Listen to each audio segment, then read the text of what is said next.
পাত্রগণ, রেওগণ ও পাত্রপাত্রীগণ শুনুন দিয়া মন। কে কেমন মেয়ে বিয়ে করবেন তার দিয়ে বিবরণ। স্বাস্থ্যবতী, গুণবতী, মান্যবতী সবাই ভালোবাসে। স্বাস্থ্যবতী রুগীবতী হয় সংসারে এসে। রোগা বিবি টিবি রুগী ঘরে যদি আসে, খট খট আসবে সে তারই পাশে বসে।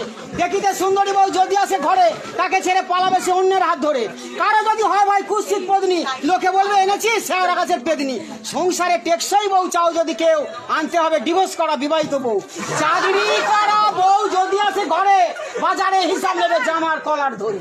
ছেলে মেয়ে মানুষ করা বউ যদি চাও, বিধবা মেয়ে বিয়ে করো, বাছুর পাবে ফাও। স্কুল টিচার মেয়ে বিয়ে করলে দুঃখ তুমি পাবে, ফুল ইংরেজিও বানান ভুলে কান মোলা খাবে। ডাক্তার মেয়ে বিয়ে করা হয় যদি ঝোঁক, বউ তোমার ধরে ফেলবে আসল গোপন রোগ। নার্সের চাকরি মেয়ে বিয়ে করার ভয় একটু আছে, হসপিটালের নাইট ডিউটি ডাক্তারের সাথে। খেলোয়াড় মেয়ে বিয়ে করলে শান্তি পাবেন না, খেলা না ছাড়লে পাশে শোবে না। যদি রাজনীতির মেয়ে বিয়ে করুন ভাই, সংসারে বাঁধাবে যখন